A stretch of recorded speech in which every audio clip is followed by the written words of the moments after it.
Welcome to Balls and Brews, Pod 45. Cheers, boys. Cheers. And if you Cheers, notice, gentlemen. glass is a little smaller. We're doing like a kind of double brew. It's a flight pod. Flight pod.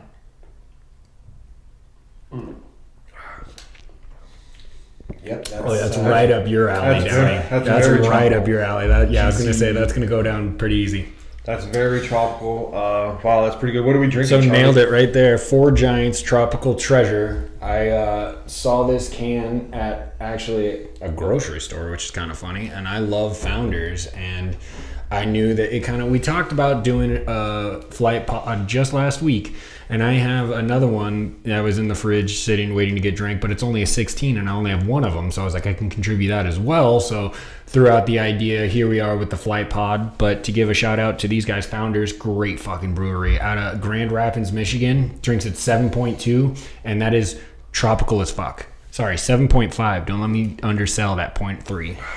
Yeah, it's you get all that tropical. Very much so. As soon as it hits your mouth, boom, hi, you're in the tropical. So it's on the border of an imperial and drinks pretty damn smooth. Oh, real smooth. It is. That is like my the juicier the hazy usually is the way I want to roll.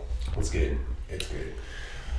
Well, so we also have this second beer here, and I'm just going to go ahead and read it to you because eventually we're going to cheers and do a take on it as well. And once again, okay, this is Zach's favorite version of an IPA. I love that he picked this up himself. I'm surprised. It is a Lagunitas Born Yesterday Fresh Hop IPA right off the farm, baby. Yeah, it's going to be chewy, but I saw it and I was like, dude, we've never had this before. I might as well fucking grab it. I will enjoy the 4 to 6 ounces of it that I am drinking for sure. I'm gonna top off that glass. It all depends on who drinks it the quickest.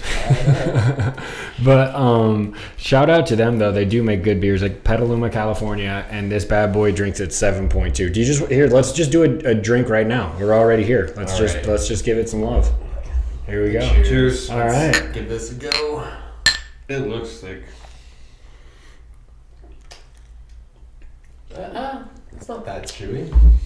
Oh, sign me up for that. That's delicious. That is fantastic. It's so fresh. Super. You don't say. It's very refreshing. Born yesterday. No, for sure. There's no bitterness to No. it. The hop is very open. It's very floral still. It's not that bitter that most people are traditional to. I was super expecting to fuck. I was expecting a bitter punch right in the fucking mouth. I was too. Mostly because good. like their standard IPA, dude, it's funny. My pops and I have a nickname for any Lagunitas since they're so hoppy. We just call it the dog pee-pee beer. Like it's always musty. It's always got that like Lagunitas hops, and that's what I was expecting out of this. And I gotta tell you guys, good job. It really opens up with not too aggressive. Yes, that's really good. Shout. Definitely, Both beers. Definitely different. Thumbs So, up.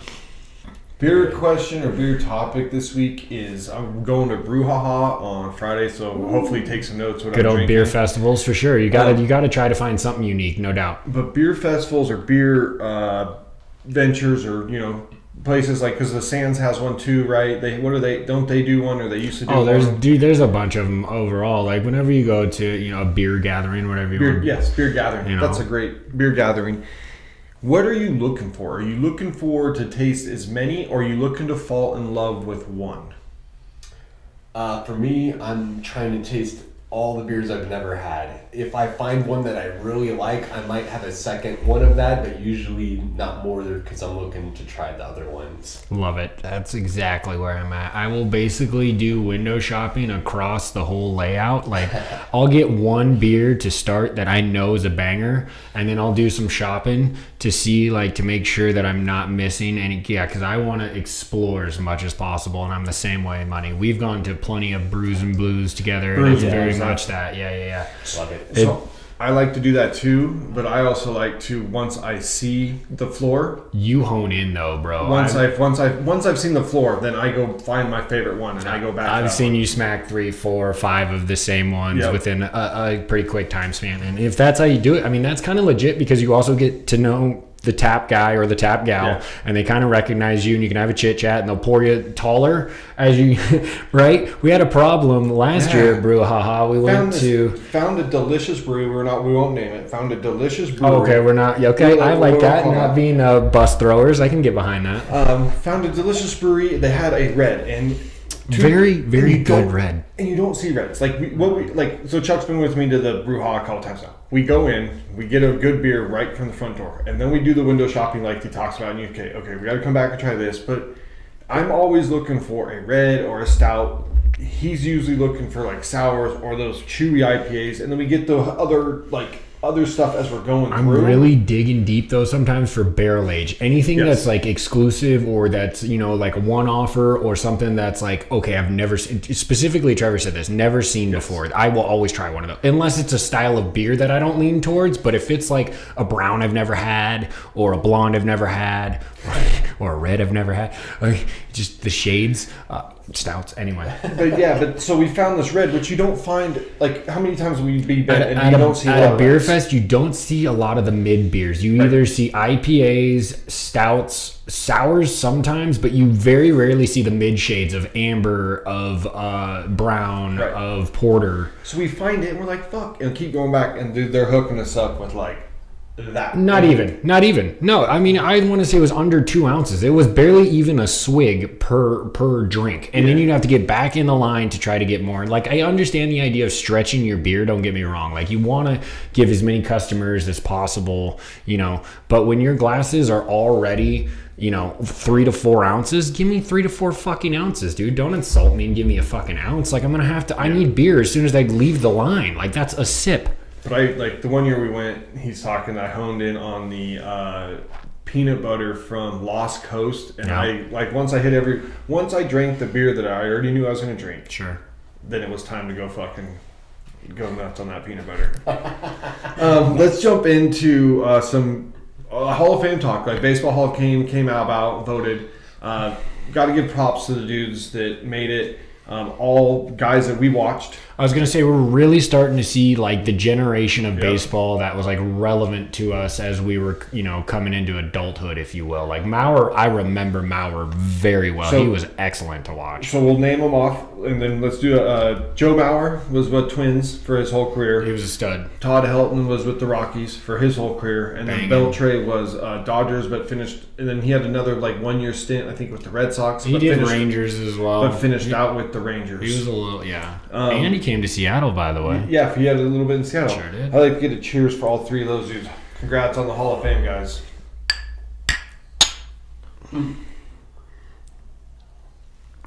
So, Beltre. Sorry, viewers. Beltre had 95% of the vote.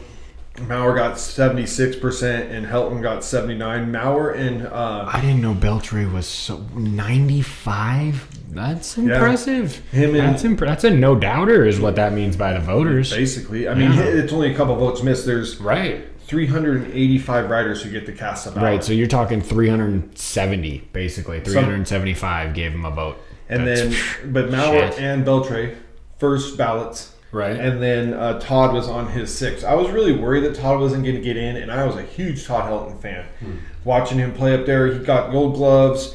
He hit for average and he hit for power. And a lot of people are like, well, could he have not done it if not being in Colorado? I think he'd have been fine anywhere. I just.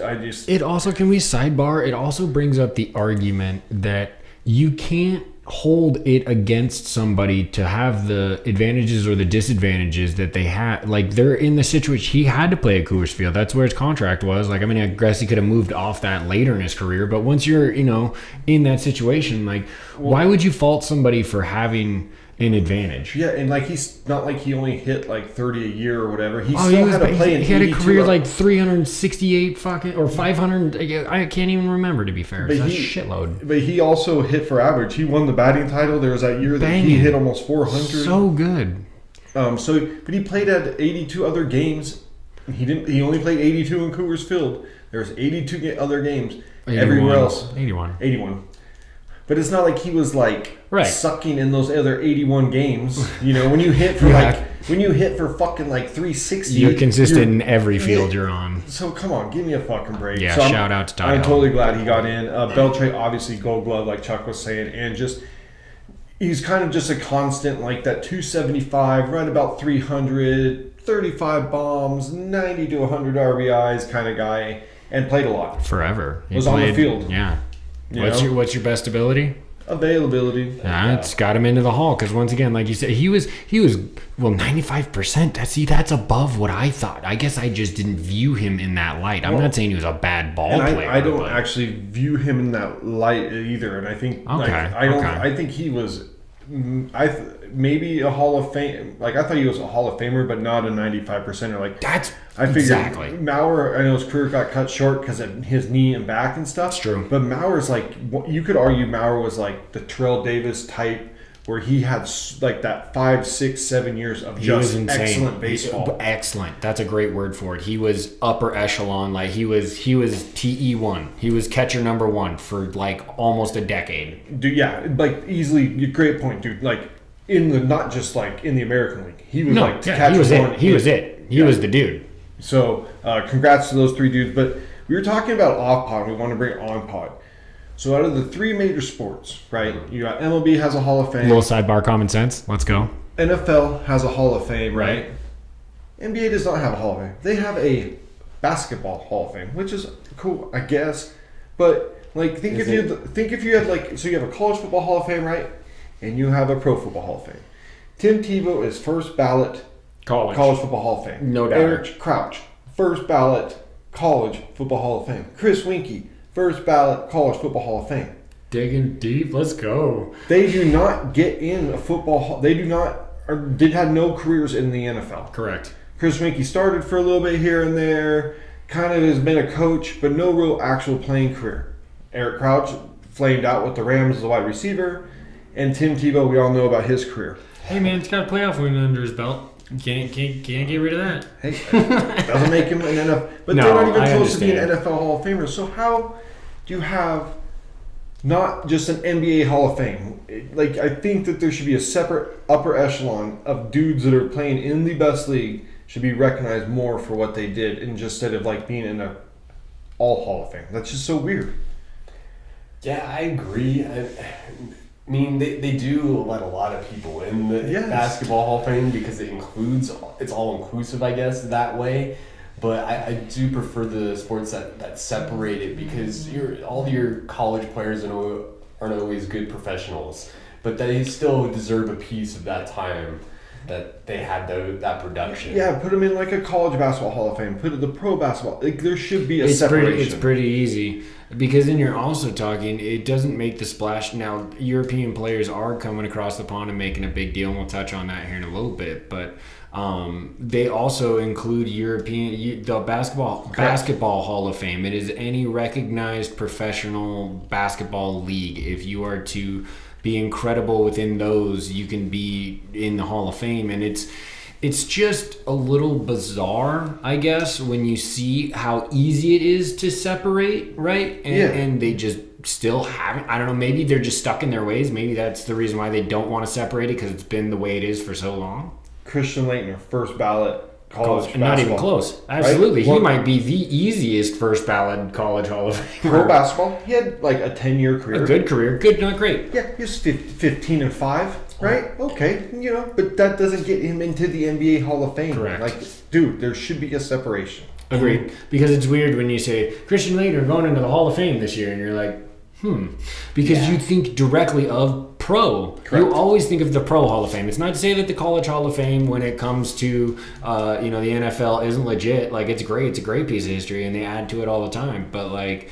We used to have the mirror hanging up behind Trev. That is very true. Yeah, no, that's a great mirror. We'll bring it back.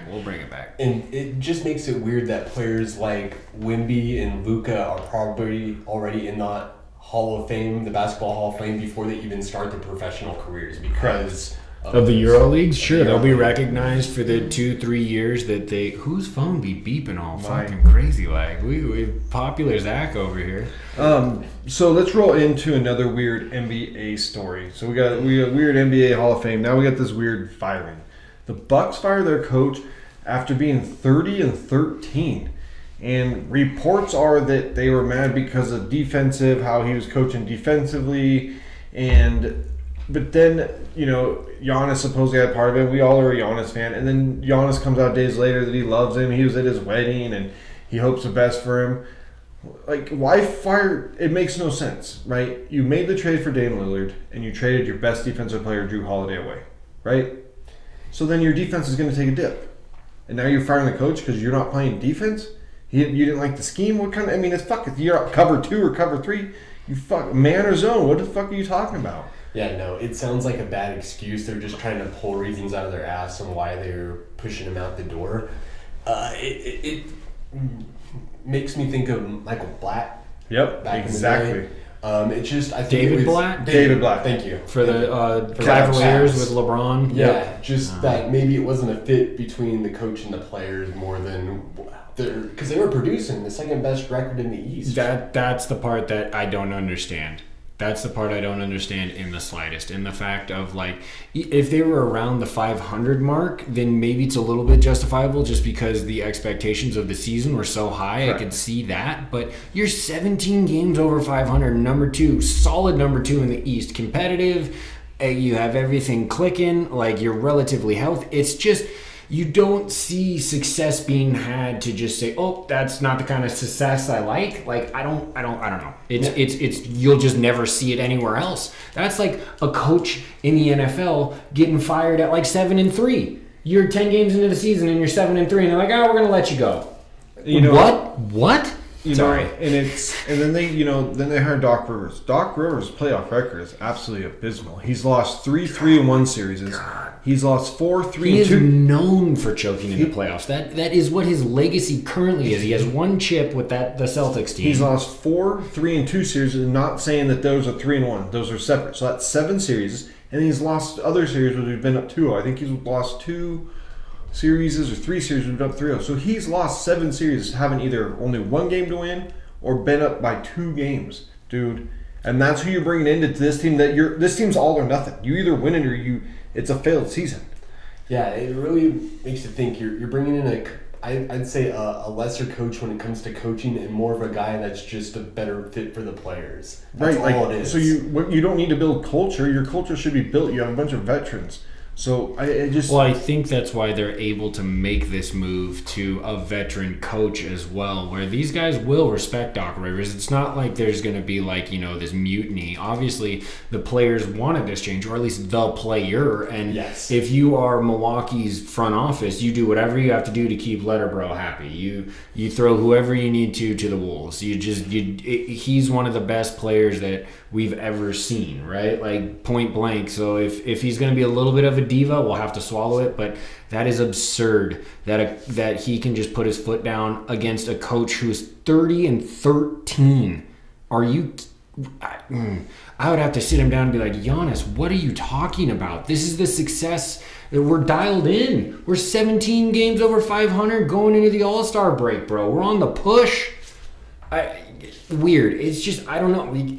There has to be something personal. It doesn't sound professional. It's got to be personal, right? Yeah, maybe it has to be. And maybe other stuff isn't coming out. Maybe the locker room was lost. Exactly. There's got to be something deeper. There's got to be something deeper there. 30-13. Fucking kill for that. When I see something like that, I think exactly about like locker room loss. Like, you lost locker room. Something happened in practice. Like, to be winning and then the coach being fired makes me think instantly of like lost locker room. Significantly winning. Like I said, they're not 500. Right. He could have just made a comment that someone took the wrong way and just made a divide, and that was it. Boo-boo. That's boo-boo. Sorry, bro. I hope you find a fucking opportunity elsewhere, because clearly you've shown that you can do it. Now, that roster is loaded, so maybe if you were given a less talented roster, you wouldn't be able to facilitate as many wins, but even still, you got to beat the teams you got to beat, and he was doing that. So, and I think they lost a couple games late, right before they fired him, where they had big leads, and they lost. But that's not always on an NBA coach. I mean, dude, you're not playing. Like, if you give a big lead, that's kind of on like the players. That's like not necessarily at that point. You know what you have to do. Right? Coaching should take a back seat almost, not coasting, but like you understand that it's like trading buckets is fine right now. You're good. If you're up by 12 to 16 points, you can trade buckets all day long. Totally fine. Let's talk about some buckets. I got 4 dudes that had some major amounts of buckets. That's a fucking segue right there. There was some scoring galore in the NBA this fucking week, dude. Jesus. Luka goes for 73 last night. Booker goes for 62 last night. Cat goes for 62 earlier in the week. And Embiid goes for the big 70 earlier. As well. Dude, Embiid's been out of his mind this year so far. When Booker's been out of his mind too. Offensively, right? Yeah, those two offensively have been out of their minds with their scoring. Booker's already had I think a 40 and a 45 too, or something like that. Embiid's been up in the 40s a couple times. Yeah, I really think Nick Nurse is getting the most out of Philly. I mean, maybe it's Harden leaving too is part of that, but they're playing so much better. I think the symmetry and the ability to coach the team now. I think everybody is coachable now. That interview that he gave down in LA, I am the system. Yeah, okay, then remove yourself. Please. Exactly. I need an upgrade, baby. My WMS is not getting it done. This Windows 95. Tobias Harris and Maxey playing hella good. Maxey is finally stepping into that 2 role, and Tobias Harris can also be a 2 on the right nights, but he's a great 3. Those 3, now that they are clicking and they don't have to feud with Harden for the ball. And that's the other thing too. It's like Harden took away from Maxey's game. 100%, you know? 150%. So yeah, and they got some other young talent. They've done well in the draft. So the Sixers are on fire, man. They are. And then talking about, I think this is an underrated move. Gotcha. And I don't think Chuck even Chuck, you didn't even hear about it. Terry Rozier got traded from the Bobcats to the Heat, and I think, dude, he is going to be awesome with that team. He fits that that team motto. Yeah. You called the Hornets the Bobcats. Oh yeah, Hornets. Baby. Sorry, They've been the Hornets a lot longer than they ever were the Charlotte Bobcats. I know where the Bobcats I don't know either, man. That's crazy. But yes. The Hornets. But shout out Alonzo Mourning and Muggsy Bogues, Larry Johnson. Love that team. Larry Johnson, dude, was a man. I used to play with him on NBA Jam. Yeah. Let's go. Sidebar. But Terry Rozier, yeah, I think that's an underrated move, dude. Him coming off the bench, I don't know, maybe he'll start, but him and Butler, he's got that dog in him. And a bio in Spoelstra's system, I think that's going to be a nice. They like them defensive players. He they could do. Be that match too that gets that offense going. Sometimes. He was the third head when he was in Boston there for a minute. That's kind of what got him that decent contract to move on, right, to Charlotte. Yeah. But he didn't really. Was it a matter of him not being healthy or not producing in Charlotte? Because it was a little bit of both. I don't think he was on the court a lot. I think he's been hurt, is what I think. And then also taking a 2 to LaMelo Ball probably doesn't feel good. I wouldn't want to go to any fucking team where LaMelo is supposed to be my number 1. Seriously, man. And I feel bad for Lonzo Ball. I hope he fucking fixes his knee and comes back to the league. Cheers for those 4 dudes balling out. That shit's sick. Hey, I do have a quick question as well. Yes, is this a case of just the offense being so superior and they're just scoring at will, or is this the defense just being absolute ass and we're not training people the same way that there's not a care. There's not as much love on the defensive side. It's a little bit of both. I would put it more on the defensive side. I think that some of the non-touching and all that gets soft. But I also think defenses are soft. The scoring's been up for years. I think we even talked about it last year. Fucking Laker game the other night was 143 to 130. Anything That's over 120 ridiculous, makes my eyeballs roll, dude. When both teams are over 120, I'm just like, well, no defense was played tonight. Because not every team has okay, when you play the Warriors with the Splash Bros when they were primed and they're just banging in threes at 40% of fucking. But they D'd up though. That team is. But what I'm saying though is that's okay to watch. But when you're just not playing defense, they were putting up 120 against some of the best defenses. Right. Where you're seeing these boo-boo games between guys who just give up on the fucking defensive side for 137 to 142. Defense doesn't get you paid millions of dollars. That's why they don't fucking do it. It can. That's not true. It can absolutely get you a roster spot. But absolutely can. But not the big. All these guys want to be the next big scorer, Well, sure. And the NBA has cultivated this product that we're seeing because with the rule changes, the defense is less aggressive. They have to be, yeah. When you have players like LeBron taking games off in the regular season, which he did for a while, and that he's kind of the lead so the other players follow, I just feel like the younger players don't put in the efforts that's needed. Maybe they turn it up a little in the playoffs, but sometimes not even then. Yeah. I mean, Yeah, It's I don't really. frustrating, isn't it? It is, dude. I think I've said it like 3 or 4 times on the pod that during COVID I watched on NBA TV they had 90s basketball and like. Oh, it's intense. And then like the late it's so intense. where you Oh, watch dude, some Reggie of the, Miller and some of the that- Shaq oh Kobe my teams, God. and then you watch like some of the early Knicks teams. But it's so funny, like That's better basketball too. if you hear basketball players talk about their regular season and baseball players talk about their regular season versus the way NFL players talk about the regular season, they have 17 games. They are taping it up. They are strapping it on. They don't give a fuck. If they are 80%, they're going out and playing every fucking game. It's why the regular season of the NFL is so great. Because you have people saying, no, I'm ready, even if they're not. Versus the NBA, they're like, nah, I don't want to play a back-to-back. I'm going to go ahead and take tonight off, even though I'm completely healthy. Like, I'm just, screw the fans and screw the game. Like, I'll just sit for a little bit. Well, there's new rules for that, though. Yeah, exactly. 65 games have to be played minimum, so you can only take 17 games off optionally. If it's an injury, I still think that... Clarify what you mean by the 65. So you have 82 regular season games, right? You have to play in 65 games, regular season games, to qualify for postseason awards. And MVP, offensive player, And that stuff is all like- pros, And that those stuff's like things. written into your contract and shit. Oh, like they're incentives, massive. If so- you make all NBA teams, that's the way you get super contracts, and you do that by scoring points. you Going build- back you to build what up Zach those- was saying. You build up those levels by getting Yep. those Yep. all-star teams, by getting like the all-NBA teams. Because then the franchises are forced to offer you a minimum. It's crazy. The Correct. NBA, the way they structure their contracts is very based on performance, which I guess is kind of legit in a way. But at the same time, like, I just think the NBA is going to have a problem with that defense just continuing to take a back seat. sure, the defense, I see it remaining an issue unless changes are made. But to get back, also, teams have already been fined for having players sit when they 'Cause weren't there's- injured. Yeah, because you also have to have like they have to be, if you're away a game, a star player should have to play unless there's an actual injury or something.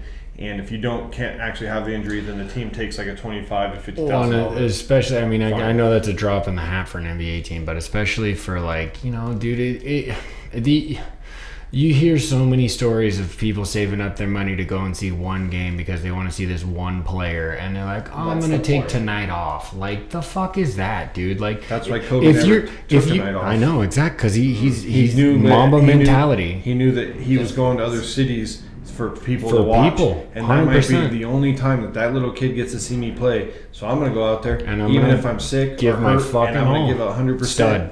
Can't get, I mean, that's what makes a killer right there. No matter what, I'm going out and performing. Like, an injury is an injury, and don't force yourself back early. And if you are not right, get right. I'm not trying to say strap it up if you Stop don't being a feel like pussy. you can. Okay, well, there's the other side of the coin. But if you are what you would list as 100% healthy, you have no ailments, you are ready to go, you had a good day, you ate well, you slept well, you're ready to rock, and then you still choose to sit, Yeah, what the fuck you doing? Get on out there. get on out there. Let's roll into some of the NFL hirings and some of the haven't A hired. little around the actual game Let me- talk before we get into the games. Yep. Let me hit the first the 3 hirings that we had this week. We first, did. We had some needles drop. and then we'll talk about let's get the names out and then go through them. Let's go for it. Let's talk Panthers about hired Dave Canales. He was the OC for the Bucks, and also he had a stint up in Seattle. It was Sure did. He revived Gino's career, essentially, is Yep. what he was known for. He did great with Baker this year. Exactly. And I think that's why he's getting the job. 100%. Exactly. Probably not on, as high a Now you profile got as other now guys. and then Dan Morgan, ex linebacker, is the GM down there now. Ooh, I like that. You're specifically aiming for Bryce Young's development, is what you're doing, Correct. bringing this in. And if Correct. you've already committed to him because you've given up all these picks and you're in that boat, I think it's just leaning smart. Go, if you turn Correct. the needle to one side, go. It's like when you're in a fucking RPG or an MMO. Lean towards whatever one side you're going. Don't try to spread it out and like try to be balanced. Pick a fucking lane and go. That's how you seem to get the most success, I would say, out of any professional team. If you have a specialty, if you are known for nah, go for it. Lean into it and, And that at make least it. get you on the winning side, and then you can start fixing other stuff. But at least lean to your strengths. Well, yeah, because that roster does need some help. It's funny. They threw a lot of money out there in free agency, and it was one of those years where it's like, oh, the Panthers won free agency. Didn't win on the field, so. Titans hire Brian Callahan. He was on the offensive staff for the Bengals. Son of Bill Callahan, who didn't have a good regime with the Raiders, but is, if you listen to people talk around the league, he's one of the best offensive line coaches, if not the best offensive line coach in the league. So he might be coming with his son to be offensive line. And, he's been in the league a long time. It's a good shoulder to lean on. So, and then Chargers. Well, let's do Chargers last. Falcons hire Raheem Morris. After interviewing Belichick twice, swerve. They said that Swerve. the reason I read that that didn't go well is because Belichick wanted control, and they didn't want to give control. They wanted the GM. Which I find weird because he talked when he was at the Patriots about taking less power or being open to that, and then he's going to push for that for a new program, and now he might just be watching from the sidelines. Should be. He hasn't been interviewed by either Seattle or Washington. Well, he shouldn't be hired. Look at this. Look at his. Yes, he is probably the GOAT, right? All the rings he won. Not probably. Look at the fucking last 3-4 years. The decision making on personnel. The game left him behind is what happened. He was slotted into an amazing part of his career where he absolutely maximized not only the players but his talent as well, and it was great for those moments. And you got 6 rings and 9 appearances, and nobody can take that from you. But the Mac Jones era has been a fail, and your squad recognized that. And even the Grady, the mighty have fallen, dude. That is like, if you're saying he is undisputably the GOAT of NFL head coaching, and he's going to be watching from the couch next. He should be. Crazy. But that is also the point I'm agreeing with, is that the game just left homeboy behind. It's getting younger, it's getting faster, it's getting out of Bill Belichick's wheelhouse. Like, not to say that defenses are being downgraded, but game plans and schemes across offenses and drafting and athleticism is just out of this fucking world. His personnel moves are fucking terrible. Awful. Well, Terrible. That's the thing with a lot of bad teams that are looking for new coaches. They don't have that already established quarterback outside of the Chargers, really. So if he wasn't going to get that job, then it would be a worry to bring him in. That's in why. front office. That's why I was like, well, if Bill goes somewhere, then does that mean that Russ? Does that mean Russ is that person too? Because he can't draft a quarterback, so you get Russell Wilson, who he can't draft. Period, dude. Dude, he's awful. Sometimes he catches those late end, rounds where, but they've also had N'Keal. He took N'Keal Harry over DK Metcalf and AJ Brown. I mean, there's just a heads up there. There's a lot of misses. And then you have the last hire, the big dog hire of the week, which we all saw coming, which just makes football better. Right? Chargers signing Jim Harbaugh. He and being able to make Herbert, it just makes football better if Herbert is on fire and he gets. You want to see greatness be great, you always say that, and he has the potential to unlock. We've all seen Herbert sling the rock. He's smooth. He's great. With that offensive line, when it's healthy, can play well. This in theory, on paper, is a marriage made in heaven. This one should be ready to go. Now, how it all plays out is different. Let's since we're there, let's start there. Roster wise, Jim Harbaugh's walking into a very good quarterback, but that roster without, you have your left tackle and Slater, but you're real old and you're real injured all the time. You're gonna have to remake that roster, correct? And defensively, you're got a lot of money that's not really work. Bosa's always hurt. Mack had a good year finally. Derwin's always hurt. To be frank, when the news was made, I looked at Chargers odds for the Super Bowl. I'm like, it's probably a little early for that. There's going to be an overhaul this offseason with that roster because of the cap.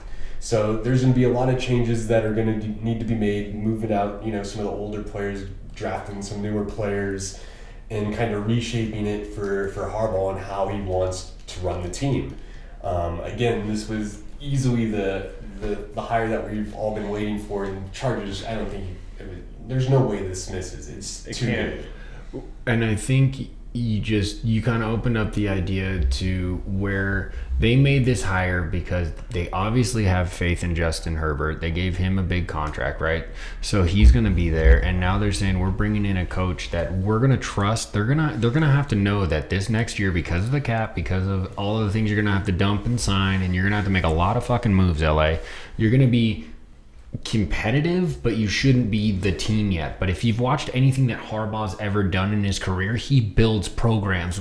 Within 3 years, the Chargers, if they draft right and they make a couple of free agency signings that they can get younger, San Diego State, they're going to be nasty. Stanford, 49ers, all Michigan. Yeah, all competitive. He went to three back-to-back NFC championships and a Super Bowl. All took him from dog shit. Like every team that he was on. Premier programs. And I think he's going to hit. I mean, on the draft, we haven't got there yet, but coaches coming out. He was just buried in the NCAA. How would he not know the talent? He just recruited all these motherfuckers. Right. Yep. Right. That's a great call. It's a great call. Let's go to the Falcons hire. I actually thought it was a pretty good hire with not taking the Belichick. Who's he going? Yes, that's true. But who's he going to get for OC? That's what I'm wondering, because he's a defensive guy. That's your thing, and I think that goes with what we'll talk about with the Raiders. We talked about with the Raiders is your offensive coordinator next is now the biggest hire you have.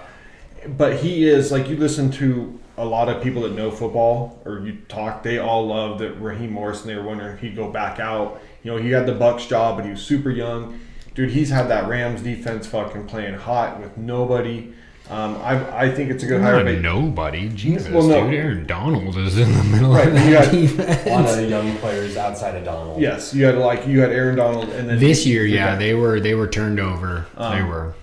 But then, I think the next thing, like Chuck said, is who the OC is going to be. So we'll have to see on that. What do you guys think about Raheem? I think it's also a good hire. He was an assistant coach in waiting for them before, I believe, and they ended up not making the change then, but now I think he's got more under his belt. He's got the experience as a head coach. He's dabbled a little bit with the offense too.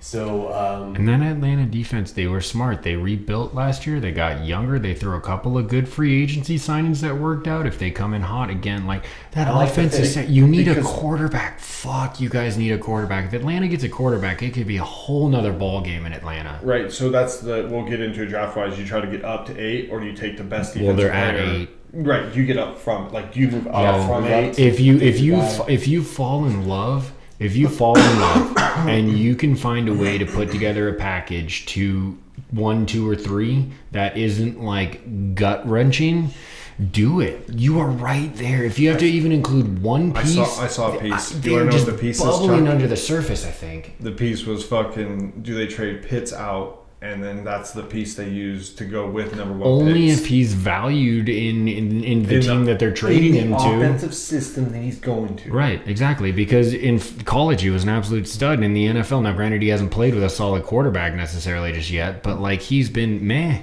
at best.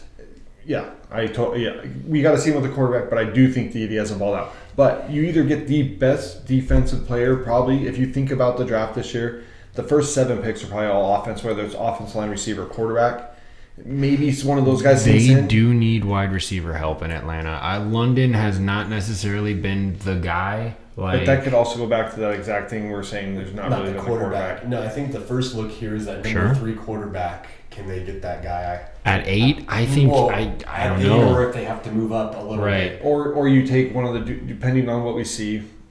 Does that like that Bo Nix? It doesn't creep up that high. No, it doesn't. No, fall into the second round, and you're still snag high pick. There. Right. There is potential for that. I would say more so than don't reach for that second tier guy at 8. No, you get a game changer. If you get the best defensive player, Dallas Turner or Jared within the first 3 best defensive players, right? Absolutely. You have a shot at like having an instant starter at a very skilled position. That it's not a quarterback, right? But you can't undervalue other positions. But then your head coach, Raheem Morris, so you get the most out of him, just like Atlanta. DeMarco gets the most out of Will Anderson. I will say I'm in the camp. I would like to see them swing. I'd like to see them find a way to get up to around like 4, because I think right there they can snag that Jaden Daniels, basically. I think you have to get into the first 3.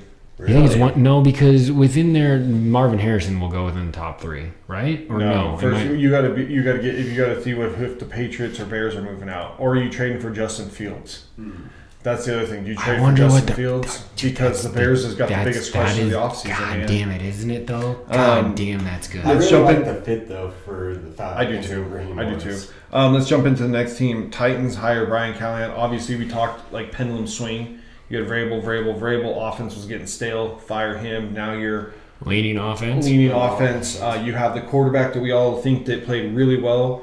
Levis showed enough to where if you develop what he showed, he can be a pro. So he is already. You're taking either a tackle or a receiver at your spot. That's where you're drafting, and you're an offensive coach. You need with that. You need either the weapon or you need the protection because your protection wasn't good this year either. Levis was fucking getting rocked, man, in the pocket. That's very true. That's why Tannehill got hurt.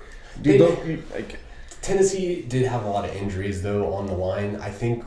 Well, I mean, we're not to the draft yet, but I think I'd be looking more receiver, but we'll see what's available you see how it falls. That'll make all the difference in what players there. Right, but it's kind of almost the Penei Sewell, Jamar Chase argument for the Bengals. It worked out both teams pretty well. Like Penei Sewell's a dominant. Well, yeah, and see, here's the difference: is one was instant and one took a while. Penei's paying off a little bit, way more now. He graded out at the highest tackle on PFF at 90 something. It was bananas. That kind of goes with the position too. Yes. So take longer. Exactly though. So I mean, it's not to say that both can't work out if you get the dude. Jamar Chase is a stud now. Unfortunately, he's kind of run into injury concerns himself the last couple of seasons. If your quarterback gets hurt. Yeah, Joe Burrow, come on, bud. When you're healthy, god damn, the NFL's such a better league when you're balling. When all the quarterbacks are playing elite levels, it's a funner thing to watch. We were truly gifted. We were truly gifted another generation behind a great generation. We've had nothing but good quarterback play in our lifetime, gentlemen, if you think about it. If you think about, we're sidebarring, but if you think about where the quarterback play is of what you could be looking at, Patrick Mahomes, Josh Allen, Lamar Jackson, Joe Burrow, Justin Herbert. If Trevor Lawrence and Doug Peters can figure it out, that's another one that should be pretty good. Jalen Hurts had a very down year. Can he get back to him? These are all. But CJ Stroud, you didn't even mention him. He just came in and just bombed. Yeah, for sure. We have some elite. Was the bomb. We have some elite quarterback play that could be happening and should be happening, and we got to get some of these guys healthy. Jordan Love had a hell of a year. Stafford this year looked fucking top 5 quarterback dude. Purdy had a good year. Like, dude, we have a whole bunch of quarterbacks that are playing at elite level. And that brings it back to, like, I think that's why Callahan got the job. I do too. He had that success with Browning, with Cincinnati, and I think that propelled him. Correct. Dude, Browning was actually a relatively decent story there for about a month. You know, like he waffled, but like he also had a couple of games where he's like, "Wow, look at this fucking kid." So like, it absolutely got him that job. Talking about why another person got a job, quarterback hired Dave Canales got that job with the Panthers because of what he did with Geno Smith and Baker Mayfield. Baker Mayfield's, this is the best year. You could have said Baker Mayfield was in the top 10 of quarterback play this year too. His fucking numbers, his efficiency. Also, can I real quick, while it's in the front of my mind as I was just editing some, you know what I called Baker Mayfield on pod? I called him a pud whacker, which is basically meaning that he's dog shit. So it is equivalent. I have to go back and I have to admit my faults and know where I'm wrong. And I'm sorry, Baker Mayfield. Like I do. Yeah, no, he's a better football player than I ever was or have been. So, I mean, there's that. Also, they're pud whacker, but not dog shit. Too, because you probably run into a similar style of offense because of the kind of quarterbacks they are. Right. You know, and it's, like Chuck said, turn down Geno, and then he comes in and Baker has the best year of his career, which now you look at fuck, dude. I'm telling you, this offensive coordinator shit leaving. The Bucs aren't going to be very good next year, and I hope so for the Lions that the Ben Johnson leaving doesn't take the Nick Sirianni or the Shane Steichen effect. So now, right? But here's the thing. So this leads in that we only have 2 teams that don't have head coaches. Which ones are those? And Washington and Seattle. And everything I've read is that basically the day that Ben Johnson is out of the playoffs, Washington's offering him the bag. And I know, Chuck, let's first talk. I think Seattle's going to do it too. Sad, yeah. Are you here? What are you hearing? I know it's been What are you tough, dude. reading? I have been digging, bro, and they've been keeping it close to the vest. Good job, Schneider. You have not let a lot out. Like we've obviously highlighted who we've interviewed. We're waiting. It's the defensive coordinator for the Ravens is the guy that Mike we're waiting. McDonald. Yes, that That's we're what I waiting thought. to interview. But does that mean you lose out on Ben Johnson? Yes, I think we are not leaning this. I think Detroit is, or not Detroit. Washington is going to come over the top with a bid that Me just too. says you're coming here, and he's going to be like, okay. They're looking exact. You know what they're looking at? They're looking at the Colts. They saw Shane Steichen leave, and they're like, dude, we're getting that next Shane Steichen. Ben Johnson's going to come here, and he's going to draft his quarterback, and we're going to come. If I had an opportunity to go to either the Commanders or the Seahawks, I'm going to the Seahawks, obviously. Like, but I still think that that's an easier. It's crazy. I thought, as the pendulum has swung in almost every coaching hire to the other direction, it looks like we're going to lean into defense. Now, we have drafted quite well. Reek Woolen still has the ability to step up. Devin Witherspoon just got nominated for Defensive Rookie of the Year. We need to do something with that Jamal Adams piece, but we need to fix that defense. The names are there. Bobby wants to play one more year, so if he gives us another 100 tackles, that's phenomenal. Your defensive tackle position has been a complete miss. But that's why we traded for Leonard Williams, and we need to re-sign him. That's a huge part of this offseason. Please give him at least 2 years. I know he's older. Give him 2 years, I seen you mock to take the kid from Illinois, the number one defensive tackle, a lot of mocks. I'm not against that at all. That has been a weakness of ours for a while. Can you tell me, did you guys even interview Dan Quinn? Yes. 'Cause that was Yep. the He's buzz. oh, yeah. He's going up for the It just second. got quiet real quick. He's going up after for the that. second, I read. But guess what I also have heard? What's I that? heard that Dan Quinn, I read and heard on, I don't know if it was Cowherd or whoever, said Dan Quinn would offer Chip Kelly the offensive coordinator position if he got hired. And I was like, dude, that actually might be kind of cool because Chip's lost 2 coaches from UCLA, or he's been losing coaches. You don't have to worry about your offensive coordinator bouncing. Chip Kelly doesn't have to be your head coach. He doesn't have to manage the team. All he has to do is manage the offense side of the ball. I hate that scheme. You don't like that? I hate Chip Kelly's scheme. It isn't. It's kind of funny because if I think about it, it could work with the pieces that we have. Right. But 2 running backs, the receivers that he likes to run 3 wide receiver systems. You would almost always. I cannot stand Chip Kelly. I cannot stand what did he do the last time he was in the NFL? He ruined the Eagles. But that was as a head coach. That was his head coach, and his offense has still been good. Like his But I offense don't want to was run a good. play every 22 seconds. Well, yeah, That's not how the NFL is built. You can at certain drives. Sometimes it's exciting when it's like, ooh, we mixed it up. Fuck yeah, we went and 2-minute drill, baby. quick. Yeah, no, that's cool. But like overall, when that is the whole scheme, when it's every play needs to be snapped within 17 seconds, it's not efficient in the NFL. We've seen it Backfires more than all the time. All the time. Because your offensive coordinator Shane Waldron actually signed with the Bears. With the as their Bears, offensive correct. coordinator. So you guys actually don't have any. OC? Nope. But you have. But who is your DC still? I've on not staff? heard of Hurt leaving, but I'm sure he will if. Quinn gets It all a job, depends or on what the new regime. coach. Yeah, because if McDonald comes in, he ain't keeping fucking Hurt. Like, No, he's bringing in somebody else His off the guys. staff. yeah, no, there will always be the understudy under the understudy kind of Right, thing, like right? Quinn You're always brings- going to want to bring who you're familiar with if you're starting a new staff. Quinn brings his offensive stuff in. But did you see the quote talking about Quinn though? Would you take Dan Quinn if your quarterback if Micah Parsons came along with him? Because did you hear Micah have that comment? He goes, I might go with him. 100%. 100%. Are you kidding me? Dude, that'd be, yeah. Have you ever seen Micah Parsons play No, football? I'm just saying. You guys, yeah. That was a good quote by him though. I think that's what the buzz was though around Dan Quinn is it just if you're gonna stay with like a defensive guy for a head coach, he already has the familiarity with Pete. If Pete's gonna be there, you already know that they'll be on the same page. It seems like it makes a lot of sense if that's the move that team decides to end. I kind of would like to see the Seahawks personally go an offensive move. Like I think so, Bobby too. Slowick would be a good position. I don't know if you've interviewed him, but just to It was rumored that he was on our docket. if you look at your skill positions, you have 3 receivers that should be like upper echelon, right? 3 receivers should be upper echelon. 2 running backs are very decent. more healthy that Very they both decent. stay. Ken They Walker's are a beast. They are dude. both upper echelon. I think they're both really Young, good. I love me some Zach Charbonnet, dude. He's a bowling ball, bro. I was hype on him coming into this year. I knew that he was gonna hit some people. And if you guys could figure out taking like the Raiders, you guys are a quarterback away, maybe so a better curious, offensive system man. away of being I'm kind of so a very curious. talented team. I was so ready for another year of Pete Carroll. Like, it was the last year of his contract. He said he wanted to come back. It's like, oh, dude, guaranteed. And then all of a sudden, it was just like I'm getting articles from everybody. Like, did you see this? Pete Carroll is not. And it's like, what the fuck? So, John Schneider, I trust you. You have been the best GM in Seattle history. So, they obviously didn't see you as anywhere new, because a lot of times when you dump the head coach, you dump the GM too, right? It's kind of one and the same. So we kept Schneider. But Pete had final say of everything, so that kind of took Personnel-wise, player personnel-wise. So then that took probably some of the heat off of. But Oh, the sure. player personnel,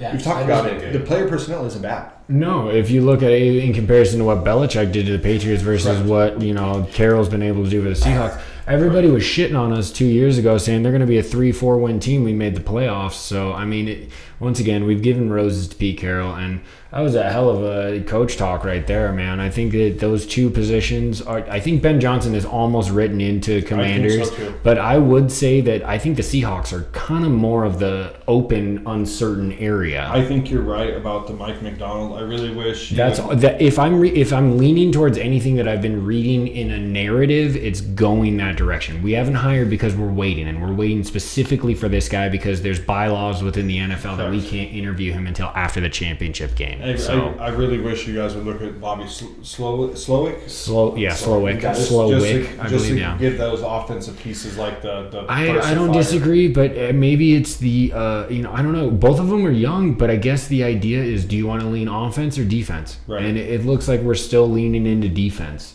We'll see. But We're going to take a break. get two more beers. Two more brewskis, then we'll come back with playoff talk for football, and then we got a group fan that's pretty interesting.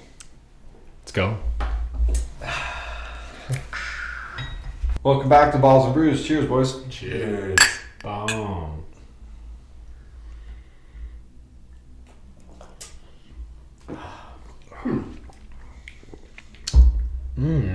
Okay. That's more my flow of a hazy. That's right in the middle. Yeah. It's not super fruity and it's not super hoppy, but it definitely gives a flavor profile of both.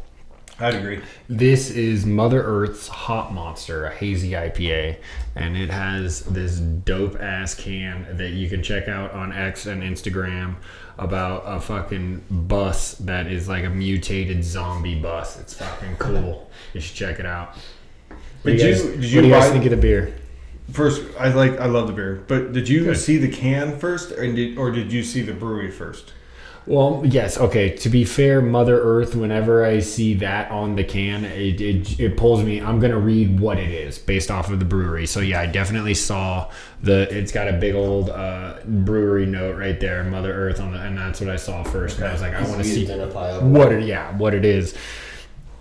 And then I was like, oh, hazy. We all know who loves those. Everybody. That is true. We are all pretty consistent on that. It isn't, yes, like you said, it isn't is how we had the tropical earlier today. It's definitely not as juicy as that, even though when you look at it, you're like, damn. Could be. Like when I was looking at it, I was like, dude, this could be very juicy with that like light color. But yes, it's has a nice balance. Yes, it's almost right down the middle balance wise. So shout out Nampa, Idaho. I guess the middle of the fucking nowhere, Idaho. Where the fuck is that?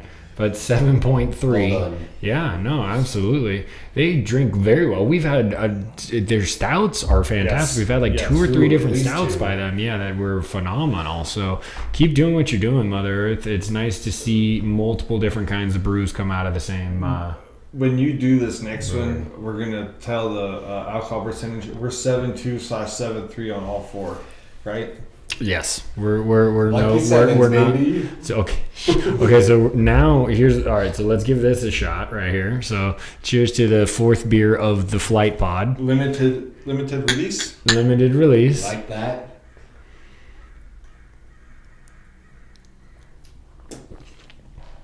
Similar. I would just wow. No, I find that completely different. To be fair, I think the mouthfeel is similar. Okay. The profile, the flavor is a bit different. Man. It's funny that they call it a hazy because it is dark. Exactly right. Exactly. It has more of a standard IPA profile. If you look, especially like that is filtered versus this is your unfiltered. Like you can see the difference. What's that like? It's like piney. Yeah, is that what you're getting? Yeah, very once again, yeah, no. At the end, yeah, it's that earth. It's dank. What did I tell you? That's the dank. The dank. It means more the earthy tones, more of the floral tones. Like and it can be really good. It's funny that they call that a hazy. I don't know if I identify that. I get no haze.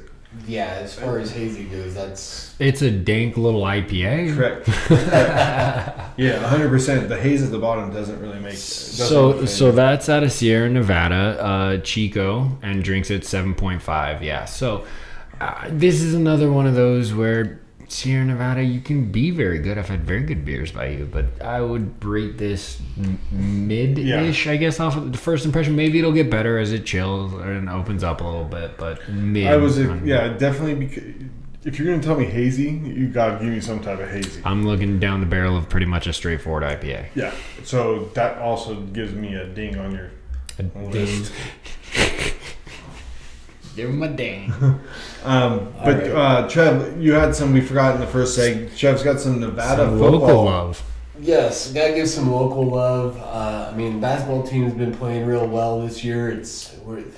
Lost 3 in a row. We got to get back on track. Yes, gotta get back on track. But beat Colorado State. Good start. Better than what they've been for a while. So it's nice to see. And then on the football side, I was really excited too, because we got Purdy's brother coming to play quarterback for UNR, and UNR has been in a tough spot. I think Purdy's going to be the starter. It's going to be exciting for someone like me, being a fan of the Niners, to be able to go see his brother play for our university, and also a former great Wolfpack player, Nate Burleson, his son, also a wide receiver, just signed with the Pack. So 2 exciting signings that will hopefully bolster the football program as well.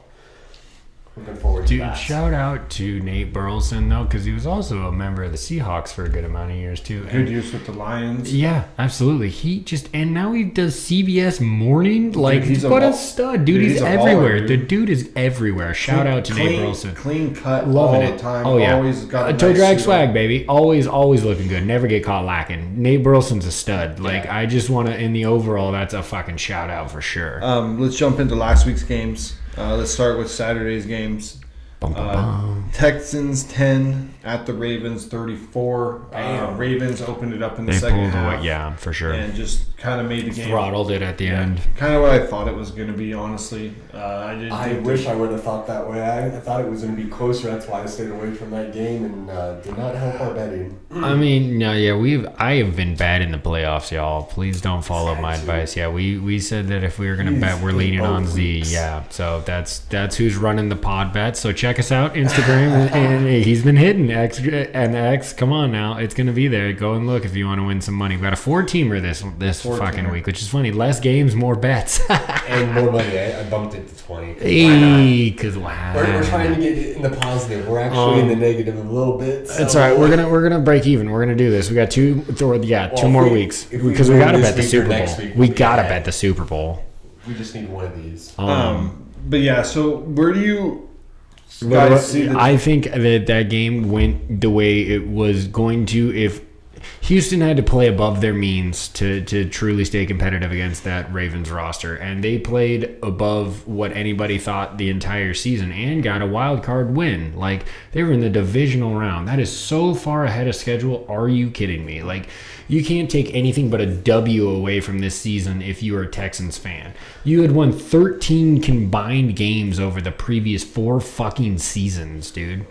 Chuck, what do you think they need to do to get back here? What do they need to keep keep going on? They need to continue. So if D'Amico is a defensive guy, he's shaping that defense. They've drafted secondary linebackers and edge rushers over the last handful of years. So now it's time to retool that offensive line.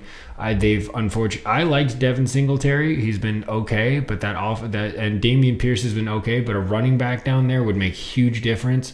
Damian Pierce had a very down year for some reason. Yes, he was hurt. He was hurt a lot of years. He was hurt a lot of this year. After just being a bell cow last year, which. But even when he was healthy, Devin Singletary was outplaying him. Sidebar.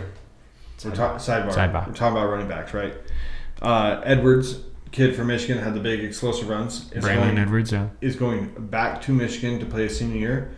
Dude, go to the NFL, bro. You just had multiple big runs. All you're doing is taking more mileage on your body. Unless your NIL deal is bigger than what you're going to get, that'd be the only way. Nailed it. Dude, otherwise you should be in the NFL this year because your stock's so hot. And now you're putting more miles on those fucking legs, dude. Yes, more than anything, it's because of the position he plays. Yes, get in the NFL now because Damian Pierce. Your premium is this big. It's this big. Maybe we don't see Damian Pierce ever again like he was his rookie year. True. Maybe he's got too much on the legs. We see it happen one year all can the pop, time. and 1 year you pop. The rest of your career you're not. I totally agree. I think you got to be looking. I don't know exactly where the Texans are drafting that offensive line, and in the first round's got to be a play. I don't know what their defense is good. I think offensive line's got to be something. Running back though, definitely third, fourth round, dude. They need another dude. But this running back class isn't very good. It's not as deep as the last couple have been. That's for sure. You definitely have no Gibbs, and you definitely have no Bijans. Those guys don't exist in this class. That's true. I haven't seen a running back taken in the first round. I don't think. I don't know. Is Corum? I think Corum's even lower than the first round. There might not be a running back that goes in the first 2 rounds. Really? You think it's devalued that much? Because the kid from Texas is the best, but he popped his ACL. Not to mention there's a shitload of free agents coming up at a running back as well. So Jacob, Barkley, all those guys could be on the so many guys. Henry is available out there. So many guys out there that are going to be available for contract. And then any other comments on the Texans before we bounce to the next game? Keep it up, Stroud. Come back next year. Keep balling. D'Amico, great story. I love that story. I'm traditionally not a Texas football fan, but goddamn, they were fun to watch. That's kind of why it'd be nice if Slonik didn't get hired. He'd come back and have 1 more year with Stroud. I don't think he will. I know that you've shouted him out a couple of times. He's not on. I haven't heard him on the radar the way that he needs to be. I know. But it'd be nice for him and Stroud because he's coming back. He'll come back. I know I'm preaching the offensive coordinator leaving and your team takes a dip because you bring in somebody shittier. But with Stroud on his second year, it'd be so good for him. Yes, because there's always that second year dip because defenses now have sophomore slump. Defense have that tape built on tape. Let's jump into the next game that was on Saturday that I said was going to be way closer than the first game, and it was way fucking closer. And one team was better for 3/4 of the football game. The Packers lose 21-24. Niners. Niners what, Zach? Say it. Eke it out. Kyle Shanahan had an awful fucking. Kyle Shanahan gets an L in this game. You knew the Packers can't stop the run, and you threw the ball way too much. It was not a good game plan by Kyle. Kyle Shanahan got an L, and I have never said that Kyle gets an L. Kyle got a fucking L for the game plan that he ran. Legitimately got an L. They should have been Christian McCaffrey fucking straight up the middle all day long on that defense. We've seen that defense struggle with the run. Dude, Kyle gets an L.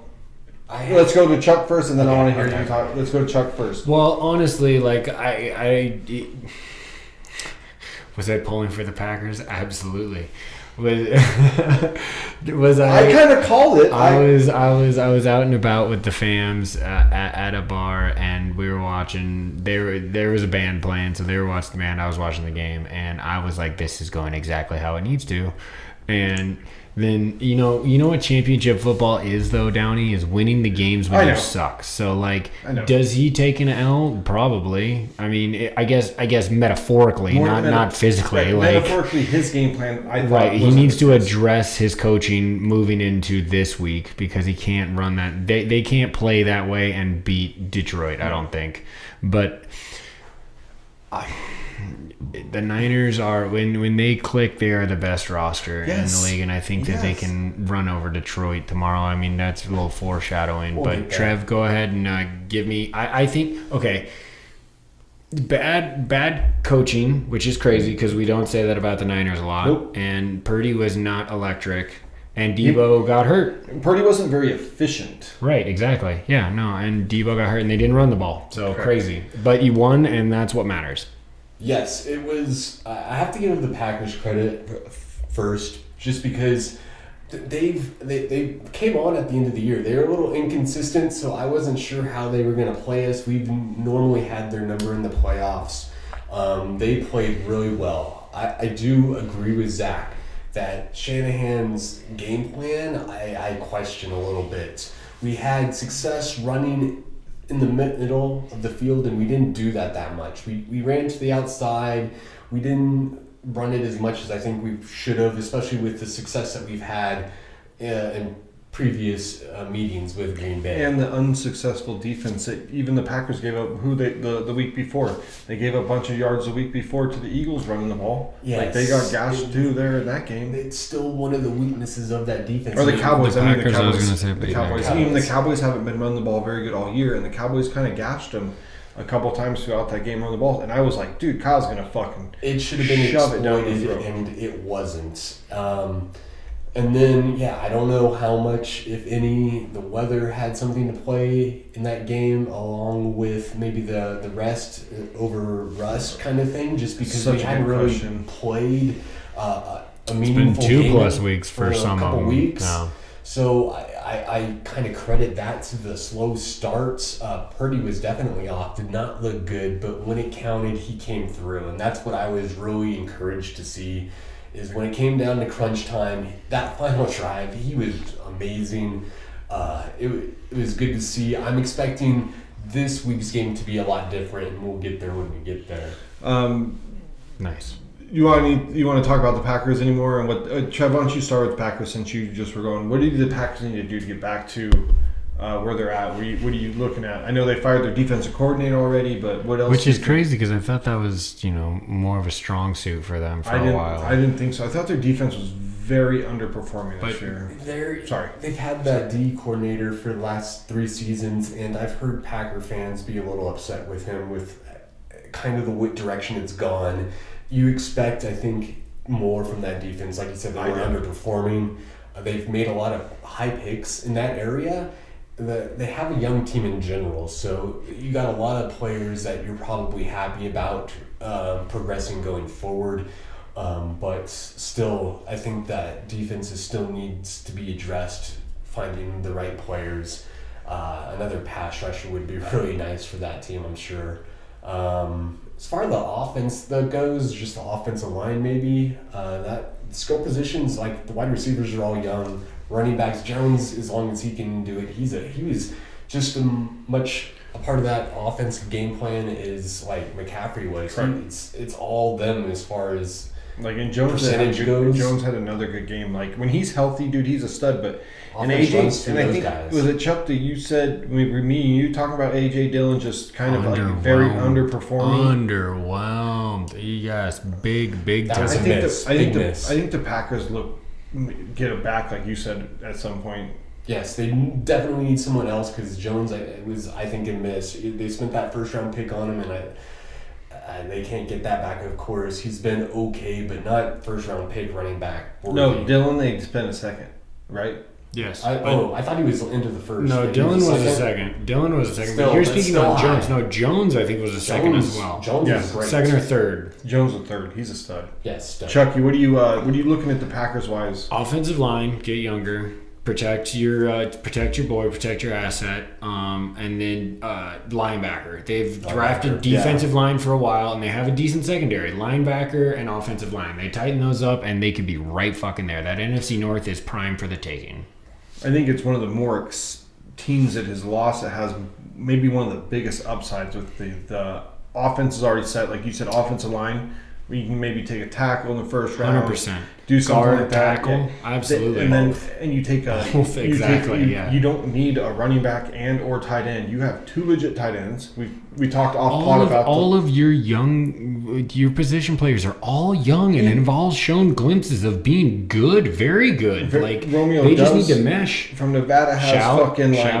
fucking like 2 great games. Christian Watson's an exploder. Reed's an exploder. Wicks had some good fucking games. Then you got your 2 tight ends to offset that. You got Musgrave, who was good, and Kraft, who was good, dude. Right now, offensive line, linebacker. That's what they need. I think defense coordinator, like Chuck put it, dude, we were high on Wyatt out of Georgia. They got Luke Van Ness out of Iowa. They have a lot of Gary's in there. Rashawn Gary, good call. Dude, he's a stud. And then, so the front, it should be set up, right? The front 4 should be close. So go for it. I was just going to say, we didn't get to it when you were talking about coaches, but Ron Rivera is the name on the market for probably DC, a D coordinator. for a DC. He's got to take a step back. Also, I wanted to bring it back. Philly bringing in the coach from Miami, their D coordinator. Dude, talking about Vic Fangio. When you look into that, there's a lot of players starting to come out that like we're talking shit. I don't think that the Vic Fangio scheme. I think some of these players, these defensive players, want like an easier scheme. You hear about how hard this Vic Fangio scheme is and about the checks and stuff. But he's proven to be when he was with the Bears all those years, dude, they were fucking legit. Right, which is why you bring it to a town like Philly. Of course, it flames out Miami. They're soft in Miami. They want all the fucking Gucci down in fucking South Beach, dude. You bring that shit up to Philly where they're hard nosed and they're like, we're gonna kill a motherfucker, and he's like, look, I got the recipe for that. They need to fix the linebacker position there. Philly is one of those old school hard nosed kind of cities. That's what you need to bring. Exactly. Yeah, down in Miami, they want that fucking fluff. Finesse, baby.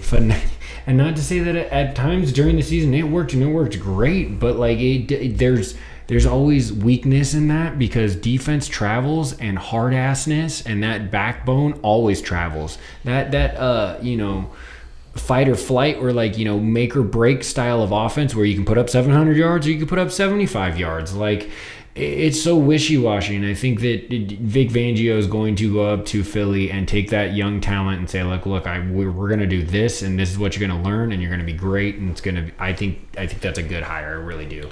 Let's jump into the Sunday games. Let's go. We got the Bucks losing to the Lions. Championship games. This should be the best week of football, right? No, we're talking in about theory. Last week's Sunday. Oh my goodness, I'm so sorry. Buccaneers lose to the Lions 23-31. That's right. We didn't touch those. I think that the Bucks are the. I know none of us gave any credit, but they just lost their offensive coordinator. That team's getting old. Mike Evans might not be back. Mike Evans makes that offense click. I think the Bucks are the team maybe that is lost in the playoffs this year that might take the farthest step back because of losses of offense coordinator and Mike Evans. Plus, you're getting very old. Like that defense with the linebacking cores, Veda, the defense tackle, you were starting to get kind of old in the front 7. Your back 4 are not bad. Winfield Jr. just came out a couple of years ago. But I think that you're just getting old as a roster. Your line's kind of been old. Wirfs has been good. Like, your left tackle's a stud. Vita Vea's still really good. He's not that old. They have pieces. Clancy started coming on at the end of the year. Yeah, Clancy did start coming on at the end of No, the year. it's... Todd Bowles, I don't think Todd Bowles is also a great head coach. He's good, don't get me wrong, but that's what you're going to get. You're not going to get a fucking championship pushing team with Todd Bowles at the helm, I don't think. Well, and I agree. They're in that transition period, so it's I can see them taking a step back. It seems like they could, especially in that division where they're all so close, it feels like, with those records. Yeah. I mean, they're in that division, so you never know what the record's going to be with any of these fucking teams in that division. I want to see Atlanta get a stranglehold on that fucking division. That quarterback first. Right. No, I know, but that's what I want. But what do you guys see for the, other than what we talked about, what else for the Bucks you guys think? That team is such a conundrum. Defense, not line so much, but linebacker. They could use help. They're old with David and White. Yeah, got to get younger at that. They got to get younger at linebacker. They do need interior line. Wirfs is a beast, but they need interior line. They need an offset. They need an offset to Rashad White. He came on at the end of the year. And if Evans leaves, man, that wide receiving receiver. core becomes a big question mark. I'm not saying Godwin isn't good, but Russell Gage hasn't been healthy. Been overhyped though. Godwin's way overhyped. I disagree, dude. If you look at his stats, Godwin is actually a fucking beast. I know, but he's all. I feel like he's so. He's supposed to be. I feel like he gets hyped as a number 1, but he's Well, fits maybe- more the number 2. maybe Yes. if some misses, maybe if Evans And then injuries. and injuries. maybe if Evans does leave in free agency They're going to and try and he make him gets the number 1, I'm sure. and he gets the ability to be the true number 1, we could see. We will. I think he's gonna. I think he ends up going Kenny Galladay on us. Talk about a total flame out. Swing. I just don't see it. Is that a bigger swing and miss than the Daniel Jones signing? Dude, the Daniel Jones signing was fucking dog shit. I told you that. And then Sidebar. The Giants, man. Kayvon Thibodeau whiffed. came out this week and said the exact thing I said all fucking year. You should have fucking gave Saquon the money first. the Saquon We the were money all first. on that tip. We all said that for sure. And you should have never fucking gave that Daniel Jones that cash, dude. Now you're stuck. Yeah, we were all on that same page. I just thought the Giants might do a little better because of Dayball, and then it just. I was a little higher You on guys were Daniel right Jones. on If how if I rewind, it turned out. I was okay with it because it's like, okay, you're committing, which I'm good with because it's not a waffle. You said you're the dude, but unfortunately, it's too much of the dude with not being the dude, and now you're stuck with it. I was about a credit card off the floor high on Daniel Jones. That's about as high as I am on Daniel Jones. Anything else on the Bucks? I think that covers it. Re-sign Baker. You got to re-sign You gotta Baker. re-sign Baker. Got to re-sign Dude, Baker. he Yeah. play- We didn't mention that, but that's got to be said. Dude, you have to. Dude, he balled out for you. Maybe he said he got the swag back. Maybe he Well, did. and he's not. You don't have to throw him 50. Throw him 30, 35. He should Correct. take that. I mean, he should leave you with a little bit of open end Yes. because he had a good. Well, he had a pretty for him. It was a Yeah, really career good. year. He had a career year. career year for him. But so- yes, but now you got to bring in the right offense coordinator. Sure. Another defensive team, Raiders, Falcons, Bucks, all That's what have I'm to make saying. home run Todd hits. Bowles needs to figure that shit out for sure. What's up next, D? The last game is a heartbreaker. It breaks my absolute heart. I don't even. Dude, I can't get it. Are we? I'll give you the score. Chiefs 27 over the Bills 24. Are we seeing the Dan Marino of our fucking generation with Josh Allen, where you can't I'm gonna lay it out. Diggs took, if not one step back, 2 steps back this year. You don't draft offensive skill position. Kincaid, you did take him, and you took Cook. Those two, and they have played well. too. In They the have last played 3 well. years. But dude, Top you like, 4 rounds. come on, Buffalo. You were built around the motherfucking dude that is the could Build be around the could motherfucking be dude. the should be Around the guy. Come it on. should be the dude that's the number 2 easily. We see it on plays, but he can't do it himself. He gets hit all the fucking time, whether he has to run the ball more towards the end of the season to get in the playoffs. In the playoffs, he's just going to run the ball because he's an animal. But he's just taking hits. Guys are dropping passes. Guys aren't fucking getting open. Like, give me some love. And that's why I think McDermott's name needs to get brought up on whether he should still be there or not. McDermott's in the same boat as Sirianni and McCarthy in my book in this upcoming year. Yeah, no, I That's think a they're good. all That's the same microscope. coaches I that would agree are with going to that. be on the hot seats. For Even sure. even if you win and get in the playoffs, if you can't get to the big dance, he's done. McCarthy should have been done this year. Well, yeah, we all agree. God And damn. I think maybe I'm a little iffy I'm on there with Sirianni you there too. too, just because of how that was. How that looked. collapse It's Yeah, just was. you guys. This is gonna play into the fandom that we're gonna lead into, but like Mahomes, man. I mean, fuck. Like it's just Miss a he fucking doesn't field miss. goal. He doesn't. Well, yeah. Wide right is the 2 most dreadful words you can hear. Is everybody all right? Sorry.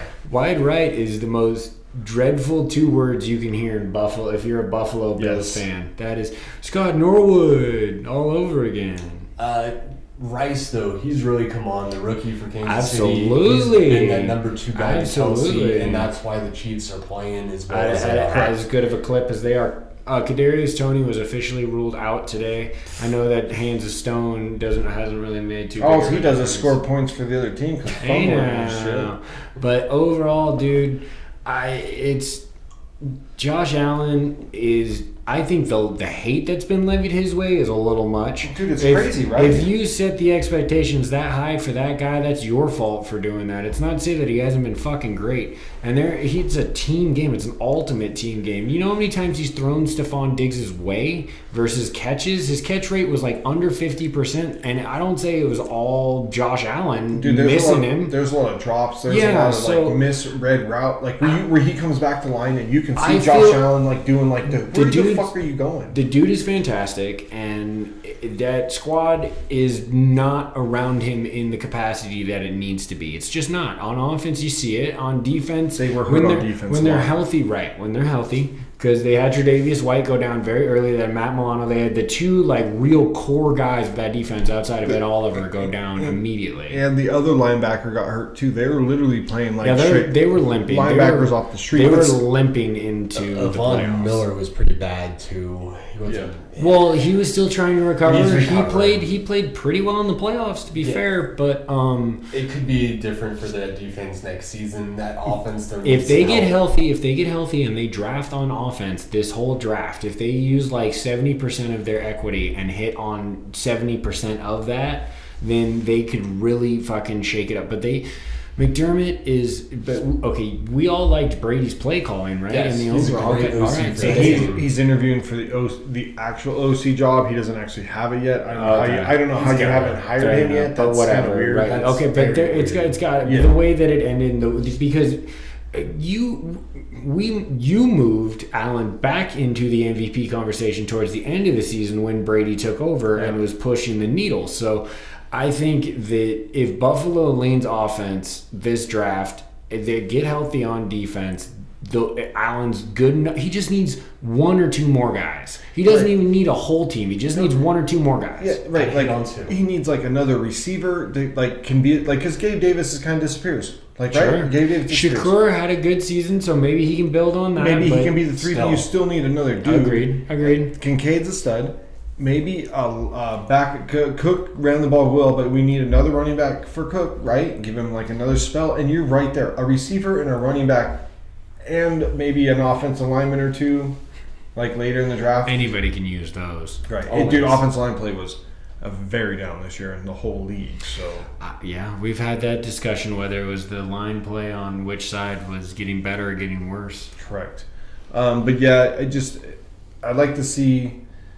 I don't know. McDermott's got to be on the hot seat. He's up there. When we do next year, when we do our segment of top 5 quarterbacks, he was on my hot seat this year. I was gonna say. So he's on my fucking fire seat next year. And McDermott and I'm not fucking kidding about Sirianni. All 3 of those dudes are the hottest fucking names going in. I'm very curious to see what happens with the Eagles because when they're rolling, they can. But that roster's going to reshape. They are old. Dude, they are old in a lot of places. Yes. And do we see the step back of Jalen Hurts? Is Jalen Hurts going to get back to last year? Or is this not if they can't retool that offensive line because that's old too. That's one of the oldest parts of if Kelsey retires and Lane Johnson retires, you're out 2 All-Pros in one season. Yeah. So 2 Hall of Famers. Yeah. It's a good call. So let's jump into the games for this week. So we got it's championship week. Oh boy, I'm so excited. We're gonna leave the Niners game for last. We'll start with Chiefs Ravens. Easy, dude. I think AFC life. Did you hear it? It just kind of hit the table. Is that his dang? Yeah. Hang dang doodle dang. The Chiefs at Ravens. They gave me the privileged bet, but we all kind of landed on the exact same thing. I don't know how. I don't either.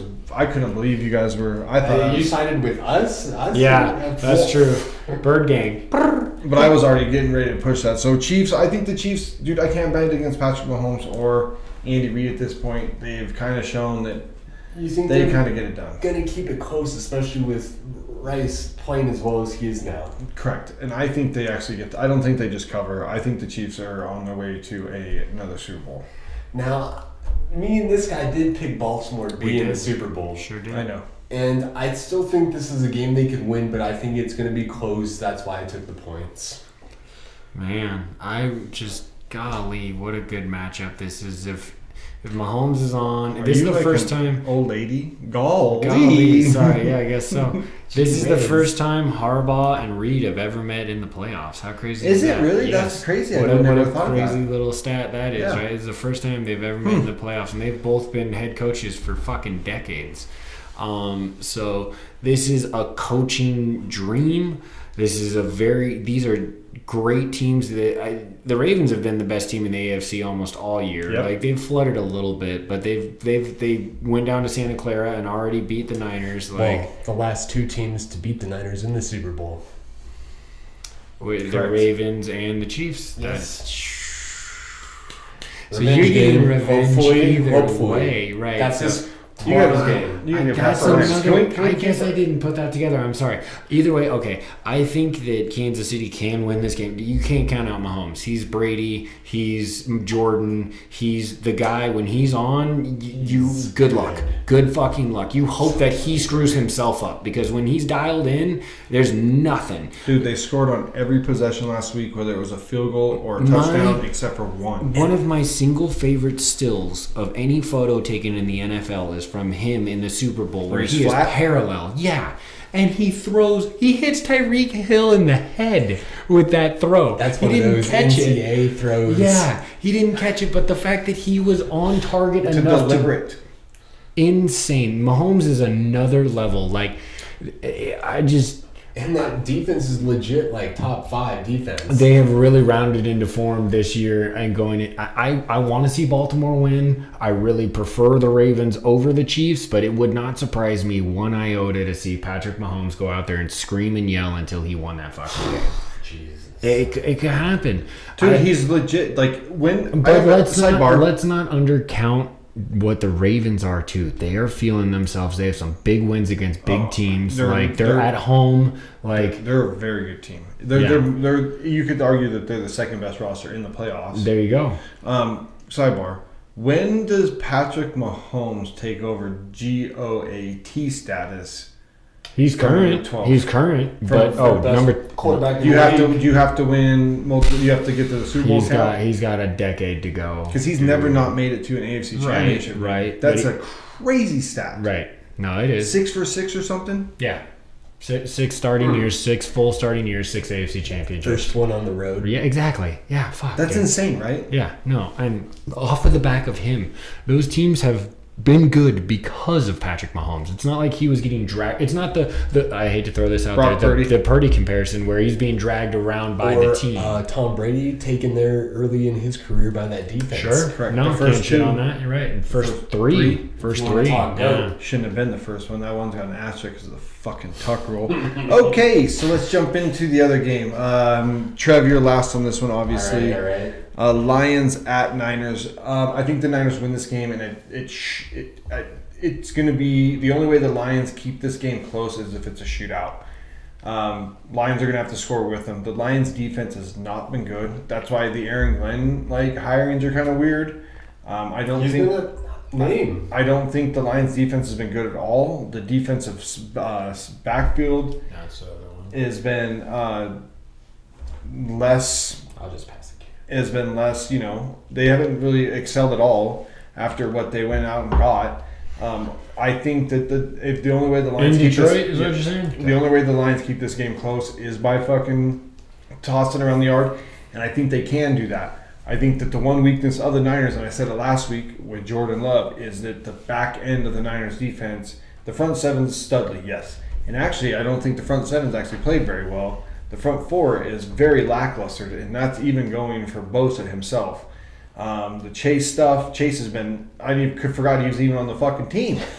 Dude, he's been lackluster. So I think that the Niners need to have that front seven play well, and I think the Lions could keep it close if it's a shootout, but I do expect the Niners to win, and I do expect the Niners to cover because the Lions defense just flutters. Go for it.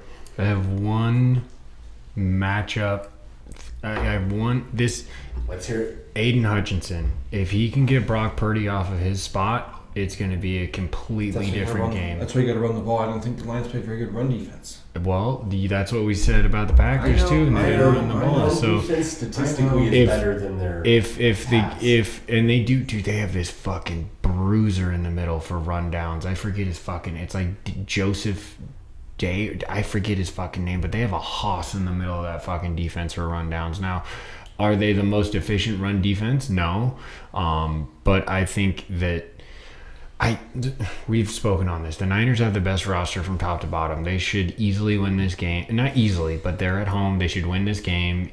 Coming off of last week, kind of, wow, you guys, we're here. Fuck. Like, we don't get to walk around this anymore. Like, we really got to fucking, lay this game plan into place and fucking nail it down, right? So, I think that last week was a trap game, and they got through it, and they're gonna wake up. And I do think the Niners are going to the fucking Super Bowl. I hate to say that, but I want the Lions in my heart of hearts. I want the Lions to win this game, dude. Hey, no, they're the media favorite for sure. And I think the storylines are great, and even where they're at is fucking fantastic. But if I am talking strictly win-loss, taking my heart and head out, or just going straight, it's the Niners, dude. That fucking it'd be super cool, like you said, though. Detroit goes Super Bowl. I would Goff love takes it, his dude. second team to Super Bowl after getting shit on. It would be the best narrative. Although the storylines would be great. The storylines are great with San Francisco too, to be fair. But like. Last year's story. Okay, but I guess what I'm saying though is overall, I think if that pass rush can get home to Purdy, then they're going to keep that game close. It depends on if that game plan, they should lean more. Maybe it was the health of CMC and Williams, even still after all that rest. I know that they were ailing towards the end of the year anyway. So, I mean, there could have been, but because your backup, why am I drawing a blank on him? Mitchell, is he healthy? Yes. So you should have ran him into the ground then. Yeah, if you don't want to, run, if you don't want to run McCaffrey, then I don't know why Elijah Mitchell. That's right. Has had very good games in the NFL. If you give him more than just 3 fucking handoffs, maybe he can give you something. But want the Lions, think the Niners. All right. Chuck thinks the same way as Chuck. Thank you for coming. We'll see you next time. Damn. If only. All right. Let's go, Niners fan. Come on. So let's start with the Lions. The Lions, they play a very similar style to the Niners. They want to punch you in the face. 100%. It's a physical game. Both of these teams should run the ball. That's why we took the under in our bet this week, I think. I thought that was probably one of the better bets of the parlay. Laporta, he wasn't completely healthy when he came back against the Rams, but last week against the Bucks, he looked like he had returned to form, and he is definitely a big weapon. He's a force. Rookie force. He's a force. But when it comes to the Niners, I mean, I feel like the defensive line has disappointed. It should be better. And, again, whether it was rust, the weather, whatever, last week I expect more from them this week. Detroit's beat up a little bit in the middle. Yeah. So I think we're going to see the defensive line actually be better. Propel you forward, be a reason why you win the game? I think so. That's one of the reasons that I was thinking that it just seems like it's set up this way for it to happen. If the Lions do win this, I would feel like this loss would hurt less from them than a lot of other teams, because I agree, the Lions are a great story. I don't have any hate for the Lions, but I feel like our teams are in 2 different spots roster-wise. The Niners 100%. have built this. This is going to be, I mean, we've already been to the Super Bowl. We've been to the NFC Championship. We've been that team on the cusp. And I think this is the year they get back and hopefully win it all. What do you think is the biggest matchup that you have to win for the Niners to win this game? What is the biggest thing you have to neutralize from Detroit to win this game? Because Jahmyr Gibbs, too, I didn't even mention that. When he pops, he's nasty too, man. And he got speed and, like, I don't know, if the Niners can't control him and Montgomery have been a pretty decent tandem this year. But yes. I'm sorry, I do want to give this question to you. What do you think the most important matchup to neutralize is for the Niners to win? Well, obviously, Detroit's offense has been one of the better offenses in the NFL. I think we knowing that they want to play that physical style, we try and take away the run. Absolutely. I mean, golf has been great, so he can make you pay with Laporta and with Amon St. Brown. Amara, baby. Like, he's a stud, Those dude. are two weapons that can definitely hurt us. It's a younger Tyler Lockett is basically what he is. I feel like Williams has been very Underwhelming. underperformed. Yes. He is not the dude that we thought. But he was gonna be. I think it's just because he's also been underutilized. I think if maybe another year he's going to be healthy, and if he can keep his fucking nose clean, then he can really ingrain himself in this offense. I think next year will really be the pendulum swing Do you? for him. Okay, because I think really he's just do. been- I really do. I don't know if he's going to be the dude. he's not the dude this year. But he's fast as fuck. Sure, And if he you got it, drops it, dude. he could be a Deshaun Jackson is basically what I'm thinking here, where he's not going to be a true number one, but you always got to account for him, right? That's fucking value. Yes, if that turns out to be the case, the injuries have slowed his progression. Oh, big time, and off the field off bullshit. the field, stupid stuff. Betting on games and stupid shit like that. Leave that for us. But I like the Niners and how we match up. Like I feel like our linebackers can cover Laporta. So Amon-Ra's the one guy I do worry about. If we are able to lock him down, I feel like He's got them sweet feet. this is going to be the difference. He got them sweet feet. I know. I'm sorry. I like him. USC boy. Come on. Yeah, That is a great point, Trev. Sometimes it's hard to distinguish, which brings us right into our fandom, right? So kind of a group fandom like we like to do every now and again, and it relays into the point of there's always that one, maybe two guys on a rival team that you just can't hate. Who are some of those guys that you can remember? Let's do maybe some current and some past ones, right? So past ones. okay. I think me and Chuck got the exact same receiver written down for the Denver Broncos. Ed McCaffrey, sure. Rod Smith was an honorable mention on that one too. For me. I wasn't a big Rod Smith fan. Ed Fair McCaffrey enough. caught everything thrown his way. Vacuum, for sure. Really cool to see him. That's one of those ones. Also, I think me and Chuck are gonna have a lot of the same because of the NFC West. Like Chuck said, Tony Gonzalez. Watching Tony Gonzalez play the game of football was in the AFC West. So yeah. Back in the day, the Seahawks were in the AFC West, which our chief rivals were exactly that. The Chiefs, they were the Raiders, they were the Broncos. I hated those teams growing up. And when we moved to the NFC West, I had to start hating the Niners because that's what you do. Well, I was also living in Reno. Like, so the division changed in 2002. Well, no, I moved to Reno in 2000, so I've never not known what it's like to be a Seahawk fan in enemy territory. It's like, and our rivalry grew thick, quick. Yes. So yeah, I mean, to get to, I want to continue with the AFC West hate because I got a lot of it.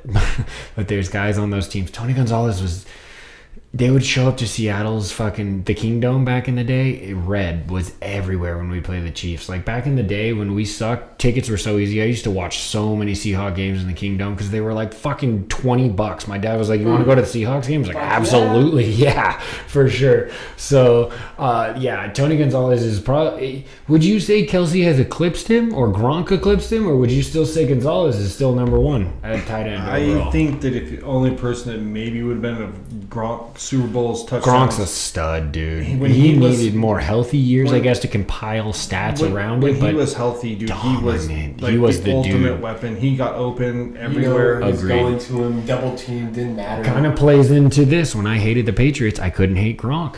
That's the only player on the Patriots that I even have any kind of recollection of any kind of maybe not liking them.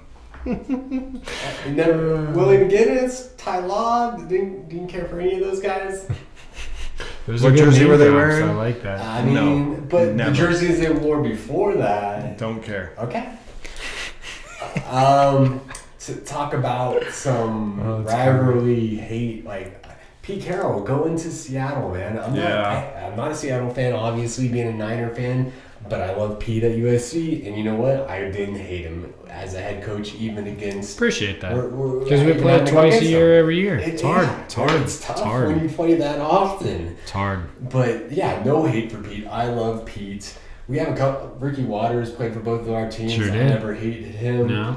Deion Sanders is another one. Cowboys, Niners. He was a mercenary for us, but I don't hate that man either. How do you feel about Troy Aikman, Trev? Well, Troy Aikman, I really don't have any love for. UCLA, fucking Cowboys. That's what I was wondering, but like, Do you appreciate his said greatness? I guess I don't put him in the echelon. No, I just was wondering. I feel like he's tier 2 to me in Hall of correct. Famer, if you will. He Correct. made kind of the rivalry with Dallas and San Francisco. That is true too. He was in the thick of that. He very much was. That's why I don't really have the love for him. I don't hate him as a person or a player. Sure. But no love really either. I was wondering about that because that's Neutral good, 'cause, at best. Neutral leaning towards disdain. Yes, that's as far as he can because go that takes for us me. kind of into like the new age of how like we all kind of root for greatness. Like we've talked about it, we want to see greatness. I want to hate Patrick Mahomes. It's hard to root against that man. I want to because hate Patrick Mahomes, but he's the funnest thing to watch on a football field outside of maybe Christian McCaffrey.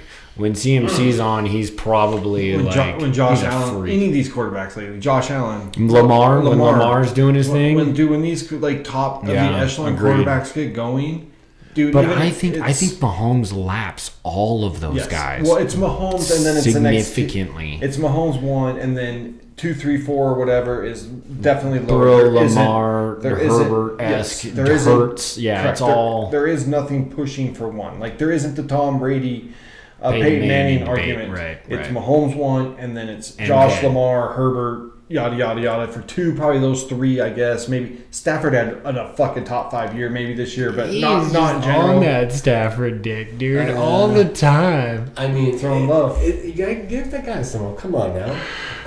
Like that's another player I don't have a lot of hate for, is Stafford either.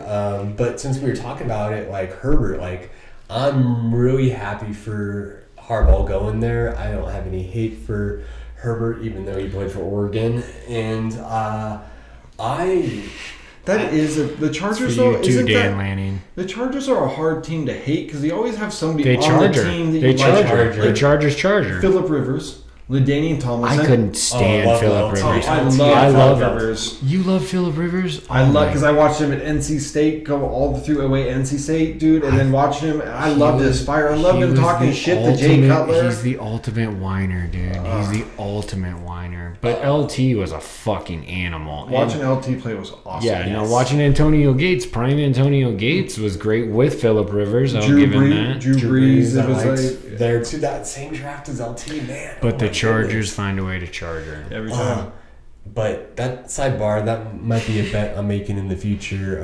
Herbert for MVP this upcoming season, because even though Harbaugh No, I likes got- to pound the ball, I got an I argument. feel like this season, since they're going to be in a transition year, that Herbert's going to put up something stupid as far as numbers goes. Those touchdowns are going to be high, and they're not going to run it as much until, well, maybe that run game develops a little bit more. I fist pound you for that, but I think I'm going to go against that. There's when you look at who Herbert or who Harbaugh's had, even Andrew Luck, he could have thrown the ball 50 times a game at Stanford. He didn't do it. He also had Christian McCaffrey. No, he not at the same time. They were part. Oh, was that not the Christian same? was in Christian. A few years past Yeah, that. he didn't have Christian. Stanford Okay. had some backs though too. They're known for their running I game. know, but- They're way more known. Name me I- a wide receiver that Andrew Luck played with. I got to look back, but I still think that I don't think that Herbert gets the MVP because I think that Harbaugh he's gonna have good years and his numbers are gonna be great, but he won't have like the explosive, weird kind of numbers that these guys have nowadays. Like where Lamar's gonna get, he has like almost 1,000 yards rushing. He does. He does have over 1,000, and then he's had like the yards throwing. Like Herbert's not gonna have those numbers. No, I know Harbaugh is that guy. I just think if there's any chance for him to have those numbers, it would be the first year before Harbaugh's system completely is in hand. Before, like, you're just trying to play to the strengths of your teams to pull out some wins. I think that can help Herbert as far as numbers goes this next season. All he needs to do, this is a big point, maximize your touchdowns, minimize your interceptions. 30 touchdowns, 4 to 5 interceptions. Ooh, that's the good numbers right there. Yeah, and there's that chance that he takes. I make that sound so easy. I fucking know it's Not not. easy. But keep your interceptions to single digits and people will buy into it, and it will all roll in the right direction. Herbert throws one of the prettiest fucking balls we currently have. He's such a good thrower of the football. Is there other people you want to talk about on other teams that you like can't have a hard time hating? I guess. Never hated Charles Woodson, great player. Oh, that's a good one. That's a good shout out. Even on the Raiders and the Packers, both teams. Well, I don't hate the Raiders, but I don't really have any love for the Packers. George Kittle, man, for the fucking San Francisco 49ers. It's crazy. That whole regime is hard to hate. It's the fans. They're so loud and they're so obnoxious. And Niners, faithful to the Bay. Purdy, top MVP, 5 quarterback. MVP. Man. Hey man, You had a top 5 season as far as quarterbacks go. You're smelling the fumes, and you're currently the front runner for the Super Bowl. So who am I to talk shit? I suppose the numbers back up, the argument. But do I want to see Detroit win so bad. But that being said, there have been some Niners across, their pantheon that have been tolerable. No, Jeff Garcia was fun to watch. He was the only thing that kept you out of the dark ages for a little bit. Garrison Hurst, you want to talk about a running back? I love Jake Garrison. Another running back I want to shout out. Marshall Faulk for the Rams, absolute animal. I could never hate on him. Mike Allstott, love that man. Yeah, but he was never necessarily a rival, right? He was a Tampa Bay Buck, so I guess he was Just always a team that beast. I never really played. Absolutely but was just fucking a player beast. I loved from another team. For sure. Damn. There it is, man. All right. Well, make sure you check out this pod on Spotify and Buzzsprout. We'll have the video cut up on the YouTubes. Beers will be up on X and Instagram.